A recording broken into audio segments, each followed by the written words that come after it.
અંદર 9 દિવસનું શિવ મહાપુરાણની ગાથા ગવાય. આ દ્રષ્ટાન આપણાને કંઈક સારી શીખ આપી જાય છે. એના માટે જ આપણે દ્રષ્ટાનોની વ્યાખ્યા બતાવે છે અને એવી શીખ આપે આપણાને કે જેથી કરીને આપણાને કથા પ્રત્યેનો ભાવ પ્રગટ થાય, કથા પ્રત્યે આપણાને પ્રેમ જાગે.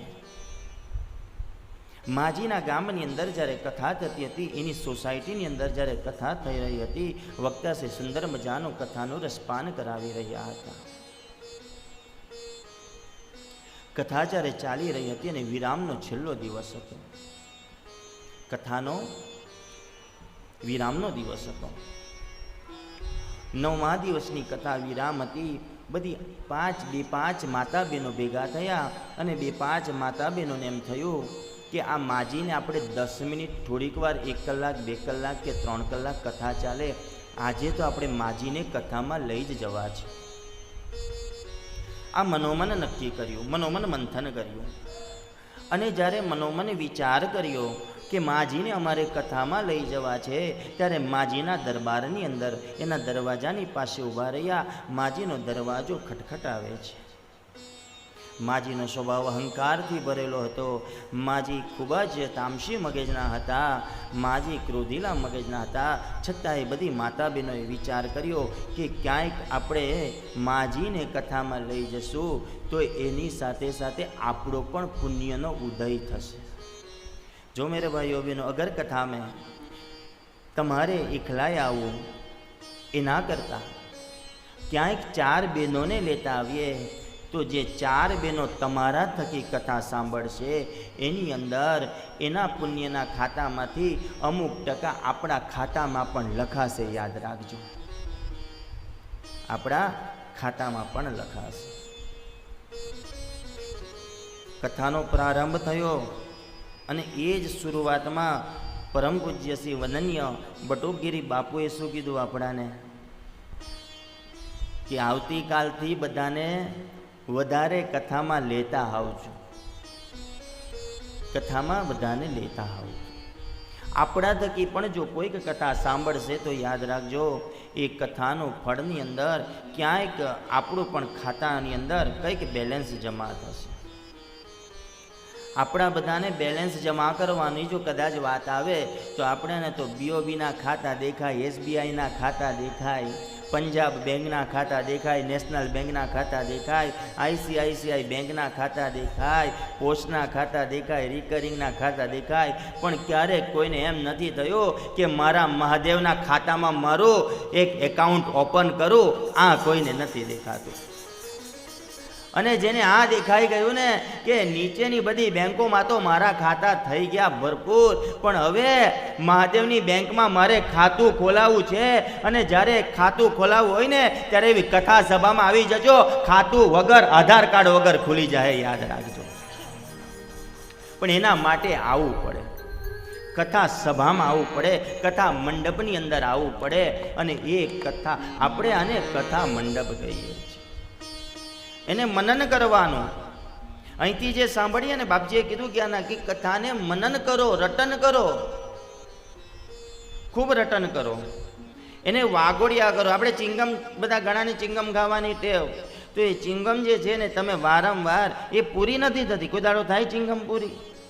તો એને ખાવો, જેને એને વાગોડિયા કરો છો ને ચાવ્યા કરો છો, તેમજ કથાને ઘરે જઈને પણ મંથન કરો, એને વલોવ્યા કરો અને એનું મંથન કરો. એમાંથી ક્યાંક ફળ પ્રગટ થશે અને એ ફળ એની અંદર આપણા ખાતામાં બેલેન્સ રૂપી રખાશે.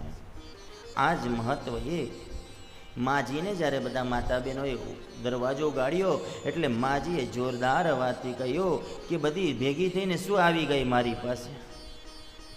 અને તે સમયે બધી માતા બહેનો કહ્યું કે માજી, આજે આપણે અહીંયા સુંદર મજાને મહાદેવની ગાથા 9 દિવસ સુધીની ગવાઈ રહી છે.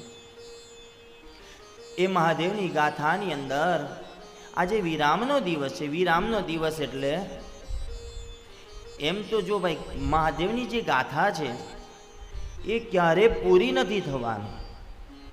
અવિરતપણે કથાનો ઉદયથી આજ કરવાનો છે, આજે અહીં તો કાલે બીજે, ક્યારેય કથા પૂરી નથી થતી. અને આપણી કોઈ એવી તાકાત નથી કે મહાદેવની ગાથા ગાવા માટે 9 દિવસ તો શું, કદાચ 900 દિવસ પણ આપો ને તો એ મહાદેવની ગાથા પૂરી ન કરી શકીએ અને મહાદેવની ગાથાને આપણે ગાઈ ન શકીએ. એવો વિશાળ મહાદેવની ગાથા બતાવી છે. એના ગુણને પણ આપણે લખી ન શકીએ, એને પણ ન જાણી શકીએ એવી ગાથા એ મહાદેવની ગાથા બતાવી છે. મહાદેવની ગાથાની અંદર જ્યારે માજીને એમ કહેવામાં આવ્યું કે માજી, આજે વિરામનો દિવસ છે, જેને પૂર્ણ દિવસ કહીએ, જેને આપણે કદાચ છેલ્લો દિવસ કહીએ છીએ. મારે એક દિવસ ગામડેમાં કથા હતી.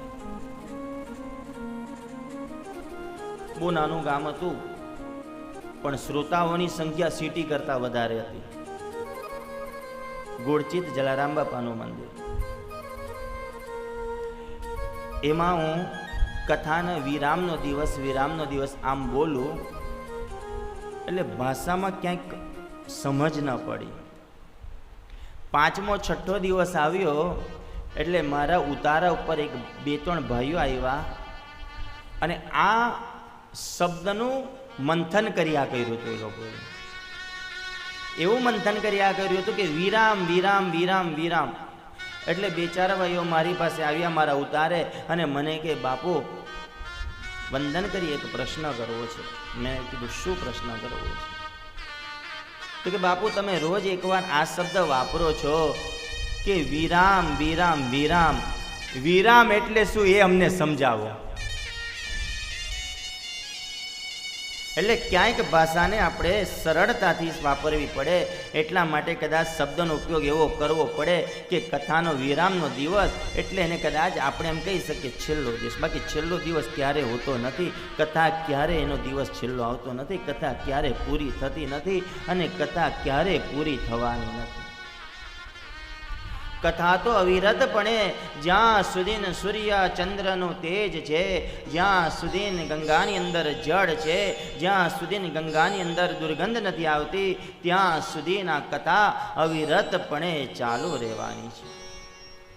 એવી મહાદેવની ગાથાની અંદર એ માજીને એમ કહેવામાં આવ્યું, માજી તમે ચાલો અને એ ગાથાનો આજે વિરામનો દિવસ છે તો આપણે કથા સાંભળવા જઈએ. માજી કે એ બધું મારે કાંઈ આવું નથી, મને કાંઈ કામ નથી અને મને એ બધું ગમશે નહીં.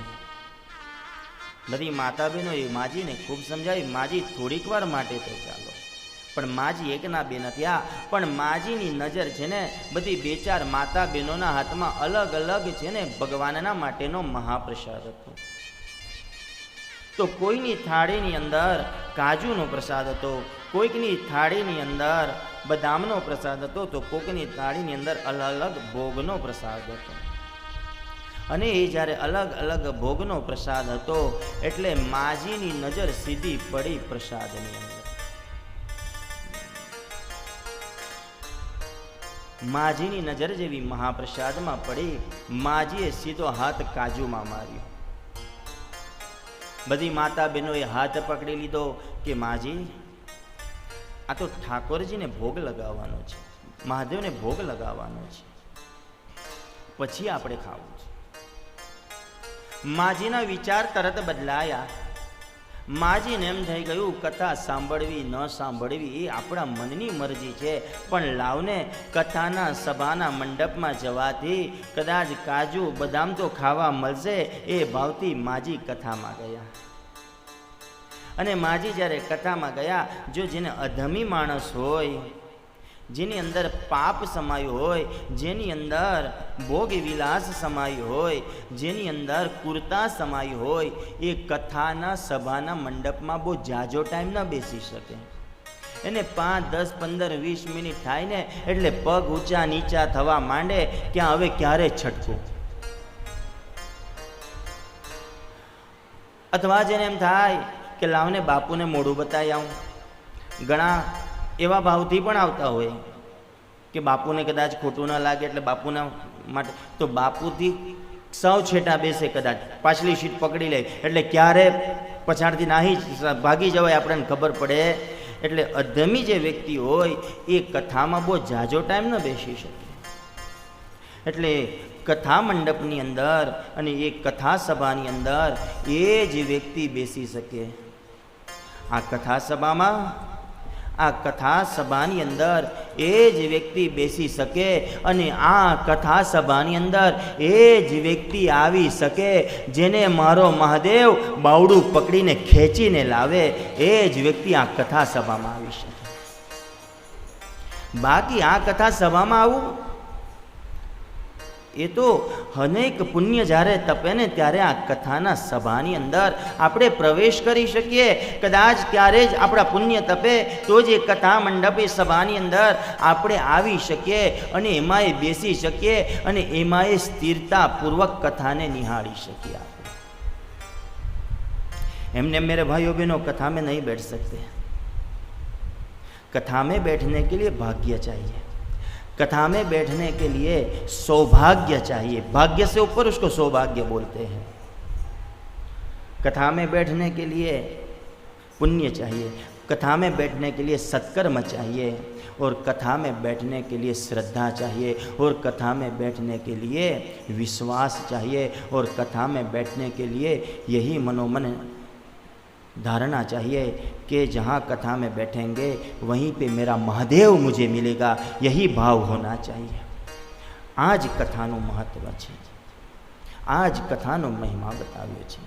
માજીને એમ થયું લાવ જે કાંઈક હશે કાજુ બદામ ખાવા મળશે અને જેવો કાજુમાં હાથ માર્યો માજી ના પાડી ત્યાં તો ઠાકોરજીને ભોગ લગાવીને પછી આપણાને ભોજન પ્રસાદી મળશે.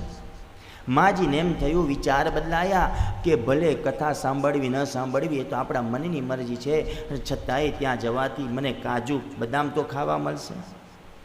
કથા સભાની અંદર બેઠા વક્તાશ્રીએ કથાનો પ્રારંભ કર્યો. થોડીક વાર કથા થઈ, 5-10 મિનિટ કથાનો થયો હશે અને માજીના પગ મંડ્યા ધ્રુજવા કે હવે બહુ ઝાઝો ટાઈમ મારાથી બેસાય નહીં. મન વિચલિત છે, મન ચંચળ છે. મનને આપણે એકાગ્ર નથી કરી શકતા, મનને આપણે સ્થિર નથી કરી શકતા, મનને આપણે ક્યાંય આપણે સમજી નથી શકતા. જેને પોતાની ઇન્દ્રિયમાં મનને જેને કાબૂ કરી દીધા, જેણે પોતાના ઇન્દ્રિયમાં મનને જેણે કાબૂ કરી દીધા, યાદ રાખજો કે એણે પોતાના જીવનની ક્ષમતાને કાબૂ કરી દીધી છે. પણ મનની ઇન્દ્રિયોને આપણે કાબૂ નથી કરી શકતા અને એ માજીની ઇન્દ્રિયો કાબૂમાં ન રહે. મન ચંચળ થવા લાગ્યું, મન વિચલિત થવા લાગ્યું કે હવે મારે કથામાંથી ઊભું થવું છે, હવે મારે કથામાંથી ઊભું થવું છે. આ વિચાર મનોમન ચાલવા લાગ્યા અને આ વિચાર જ્યારે ચાલી રહ્યા હતા એટલે માજીએ નીચેથી બેસીને અવાજ કર્યો. કથાકારને કહ્યું, હે ભાઈ તારું ભાષણ બંધ કરી દે. પાપી મનુષ્યને બહુ કથા ગમે નહીં. ભાઈ તારું ભાષણ બંધ કરી દે. અને કથાકારે કીધું કે માજી થયું છે શું? જો કદાચ તારું ભાષણ વહેલું બંધ થાય તો મને આ કાજુ બદામ ને મીઠાઈ ખાવા મળે. આમ એની વાત હતી. અને ત્યારે કથાકાર મહારાજે કહ્યું કે માજી તમારે કાજુ ખાવું હોય, બદામ ખાવી હોય, મીઠાઈ ખાવી હોય, એ પ્રસાદ છે તમે લઈ જાઓ. હું તમને વ્યાસપીઠ પરથી છૂટ આપું છું, તમે પ્રસાદ લઈ લો અને મને કથા કરવા દો અને બાકીના શ્રોતાઓને કથા સાંભળવા દો. માજીએ 10 મિનિટ શિવ મહાપુરાણની કથા સાંભળી, પ્રસાદ લીધો, પ્રસાદ ખાઈ અને ઘરે ગયા. અને ઘટના એવી બની કે બીજે દિવસે માજીનું અવસાન થઈ ગયું. માજીનું જ્યારે અવસાન થયું ત્યારે એ માજી જ્યારે યમરાજાની સભા ભરાય, યમરાજાની સભા ભરાય ને એટલે માજીને માટે ધર્મરાજને યમરાજાએ વિનંતી કરી, આ હિતેશભાઈની જેમ કે ભાઈ હવે લેપટોપ ખોલ, હવે લેપટોપ ખોલ ને એમાં આધાર કાર્ડ નાખ, પાન કાર્ડ નાખ, બધા કાર્ડ નાખીને જો કે આ માજીનો બાયોડેટા હવે કાઢ. ડિજિટલ ભાષા, ડિજિટલ સમજણ. શું કીધી? આપણા બધાની ફાઇલ જે છે એ બધી ત્યાં ઉપર લખાય છે, યાદ રાખજો. કદાચ અહીંના લેપટોપમાં ખામી હોઈ શકે. શું કીધું? કદાચ અહીંના લેપટોપમાં, અહીંના કોમ્પ્યુટરમાં, અહીંની ટેકનોલોજીમાં ખામી હોઈ શકે, પણ મારા મહાદેવની ટેકનોલોજીમાં લેસ માત્ર ખામી ન હોય એવી કથા મારા મહાદેવની છે, એવી ગુણગાન ગાવાની કથા મારા મહાદેવની છે. એની ટેકનોલોજીમાં ક્યાંય લેસ માત્ર ખામી ન હોય. અને ત્યારે માજીને બાયોડેટા કાઢ્યો, માજીની ફાઇલ કાઢી, અને ત્યારે યમરાજાએ ધર્મરાજાને કહ્યું કે હવે માજીએ શું કર્યું છે મને સમજાવ. એટલે માજીને સજા આપતા ફાવે. ધર્મરાજે માજીની ફાઇલ કાઢી, પહેલું પાનું જ્યારે પલટાવ્યું ત્યારે પહેલા પાનાની અંદર એવું લખવામાં આવ્યું હતું કે માજીએ જીવનમાં કોઈનું સારું નથી કર્યું. બીજું પાનું ખોલ્યું ત્યારે બીજા પાનાની અંદર લખ્યું હતું કે માજીએ હંમેશા લોકો પર દ્વેષભાવ જ રાખ્યો છે. ત્રીજું પાનું જ્યારે ખુલ્યું ત્યારે ત્રીજા પાનાની અંદર એવું લખવામાં આવ્યું હતું કે માજીએ હંમેશા લોકોનું ખરાબ જ કર્યું છે. ચોથું પાનું ખુલ્યું તો કે માજીએ હંમેશા ક્યાંય કોઈનું સારું નથી કર્યું. પાંચમું પાનું ખુલ્યું તો કે માજીએ આમ કર્યું. છઠ્ઠું પાનું તેમ, આમ તેમ કરતા કરતા 10મા નંબર પરનું પાનું જ્યારે આવ્યું, છેલ્લી અવસ્થાનું પાનું હતું. અને ત્યારે ધર્મરાજાએ યમરાજાને એમ કહ્યું કે મહારાજ, માજી તો 10 મિનિટ સુધીની શિવ મહાપુરાણની કથા સાંભળીને આવ્યા છે. ત્યાં યમરાજા થોભી ગયા. અને ત્યારે યમરાજા ત્યાં થોભી ગયા. અને યમરાજા જેવા થોભી ગયા, યમરાજા ખૂબ પ્રસન્ન થઈ ગયા. 10 મિનિટ સુધીની શિવ કથા સાંભળી છે, તો માજીને આપણે 10 મિનિટના માટે આપણે 24 કલાકનું સ્વર્ગનું સુખ આપવાનું. અને માજીને 24 કલાકનું સ્વર્ગનું સુખ આપી અને માજીને કહ્યું કે માજી, તમે 10 મિનિટ શિવ મહાપુરાણની કથા જે સાંભળી છે એના થકી તમને અહીં 1 દિવસનું 24 કલાકનું તમને સ્વર્ગનું સુખ આપવામાં આવશે. અને ત્યારબાદ જે કંઈક હશે, એને જે કંઈક તમારે યાતના ભોગવવાની રહેશે, એની અંદર તમને નરકનું સુખ આપવામાં આવશે. અને એ યાતના થકી માજીને છતાંય કોઈ ફરક નથી પડતો. માજીએ યમરાજાને ત્યાં પણ સ્વભાવમાં કોઈ પરિવર્તન નથી આવતું ને યમરાજાએ અને માજીએ કહ્યું કે ભાઈ, નરકનું સુખની વાત પછી કર, પણ તું એ જે મને 24 કલાકનું સુખ આપવાનું કીધું, સ્વર્ગનું સુખ, એના દરવાજા પહેલા બતાય મને. એટલે માજીને સ્વર્ગની અંદરના દરવાજા ઉગાડી આપ્યા અને માજીને અંદર મોકલી આપ્યા. અને માજીને કહ્યું કે માજી, આ સ્વર્ગનું સુખ તમારું 24 કલાક માટે ચાલુ છે. માજી ખૂબ રાજી થયા, ખૂબ રાજી થયા, એટલા પ્રસન્ન થયા અને એનો આનંદ એવો લેવા લાગ્યા, માસી એવો લેવા લાગ્યા, અનેરો આનંદનો લાભ લેવા લાગ્યા. માજીનો 24 કલાક જેમ જેમ પૂરા થવા આવ્યા તેમ સ્વર્ગના દરવાજે પાછા માજી આવવા લાગ્યા. અને માજી સીધા સ્વર્ગના દરવાજે આવી ગયા અને 24 કલાક પૂરા થયા. 24 કલાક જેવા પૂરા થયા એટલે માજીને બહાર આવવાનું કહ્યું. માજીને જેવું બહાર આવવાનું કહ્યું ત્યારે માજીએ ના પાડી દીધી કે મારે બહાર આવવું નથી. ત્યારે યમરાજાના દૂતોએ કહ્યું કે માજી, એમ થોડું ચાલે. 24 કલાકનું તમે શિવ મહાપુરાણ કથાનું 10 મિનિટ તમે શ્રવણ કરીને આવ્યા હતા, એમાં 24 કલાકનું સ્વર્ગનું સુખ તમને પ્રાપ્ત થયું. એ 24 કલાકનું સ્વર્ગનું સુખ પૂર્ણ થયું અને હવે તમારે નરકની યાતના ભોગવવાનો સમય આવી ગયો છે. માજીને બાવડું ઝાલીને બહાર કાઢ્યા અને ત્યારે માજીને એટલો બધો પસ્તાવો થયો અને માજીને એમ થઈ ગયું કે 10 મિનિટ મેં મહાદેવની ગાથાનું રસપાન કર્યું, મારા જીવનભર મેં મહાદેવની ગાથાનું રસપાન કર્યું હતે તો આજે મારું જીવન સુધરી જતે, આજે હંમેશા માટે સ્વર્ગમાં નિવાસ કરતે. આ મહાદેવની ગાથાનો સુંદર મજાનો મહિમાનું વર્ણન બતાવ્યું છે, ખૂબ જ મહિમા બતાવ્યો છે. પણ એ મહિમા તરફ જવા માટે આપણે 2-5 મિનિટ હરિનું નામ કીર્તન કરીએ. ત્યાં સુધી જે કંઈ બી વ્યવસ્થા છે એ ચાલુ રાખો.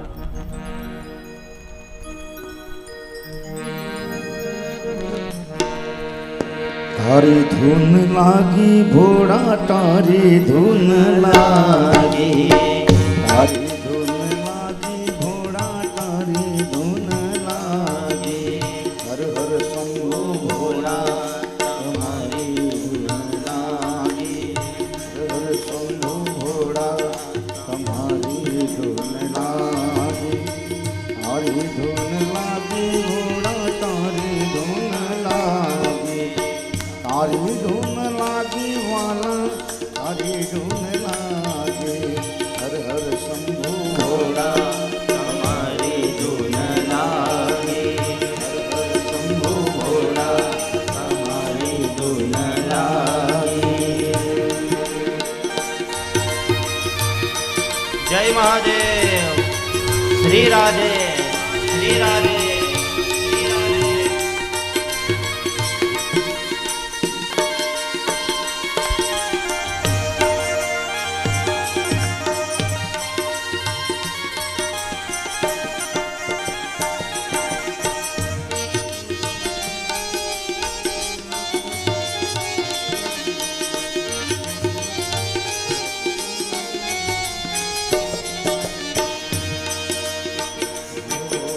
ગણેશજીના પિતા તમારી ધૂન લાગી ગણેશજીના પિતા તમારી ધૂન લાગી પાર્વતીના પ્યારા તમારી ધૂન લાગી પાર્વતીના પ્યારા તમારી ધૂન લાગી તારી ધૂન લાગી ભોળા તારી ધૂન લાગી તારી ધૂન લાગી ભોળા તારી ધૂન લાગી હર હર શંભુ ભોળા તમારી ધૂન લાગી હર હર શંભુ ભોળા તમારી ધૂન લાગી.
બહેનોના પગ તાંડવ કરવા નૃત્ય કરવા જઈ રહ્યા છે. नाम रे सबसे बड़ा है तेरा नाम ओ शेरों वाली ऊंचे डेरों वाली माता जोधा वाली बिगड़े बना दे मेरे नाम नाम रे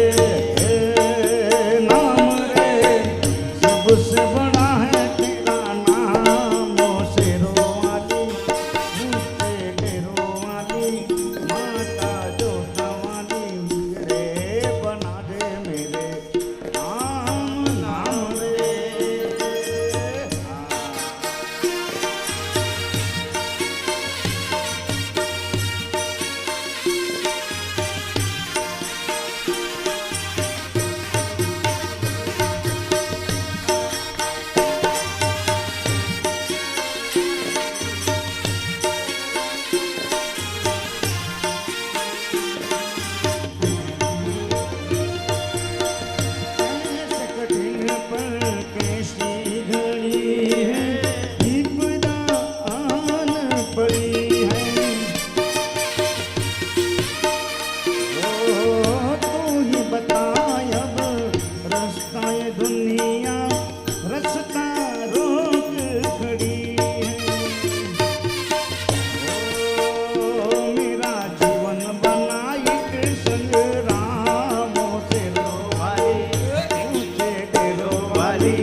કરતી આંગળી આજ મેં અમૃત ખાય. ગરબો લઈ સુર માવડી હવે કુમકુમ પગલે પધાર.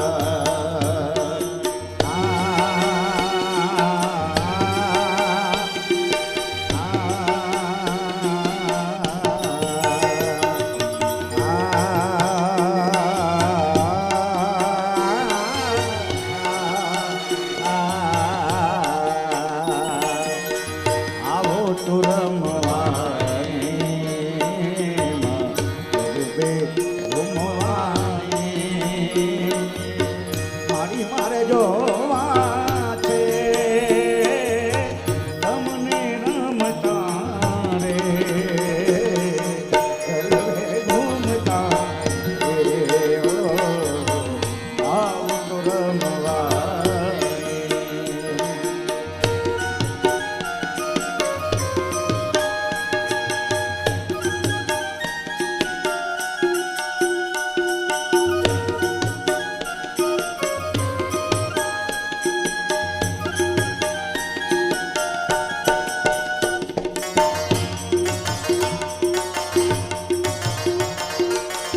ગબરની માચ મારી રસવાજ છે મોઢું સોહામણું ને સોડે શણગાર છે. ગબરની માચ મારી રસવાજ છે મોઢું સોહામણું ને સોડે શણગાર છે. હું તો જોઈને હર ખાઈ જાઉં રે મારી જોઈને હર ખાઈ જાઉં રે. આચરના ચોક મારે ગબરના ગોખ મારે આવો તો રમવાની.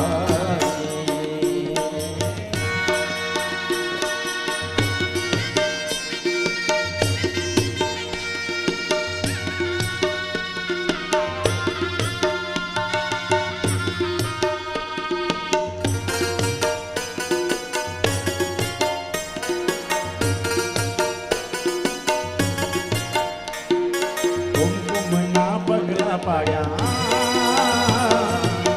મારીના હેઠ જણા. કુમકુમના પગલા પાડ્યા મારીના હેઠ જણા. જોવા લોકો તોડે વળ્યા રે મારી તારા આવવાને નાણા થયા. મારી તારા આવવાને નાણા થયા.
મારી તારા આવવાને નાણા થયા. મારી તારા આવવાને નાણા થયા. જય માં.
ઠરી ઠરી જાય રે કાનુડા તારા મનમાં નથી તો કાગળિયા લખી લખી થાકી ઓ લખી લખી થાકી કાનુડા તારા મનમાં નથી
વાદળી તુને વીન મેરે બેઘડી નાચી બે રંગ મોર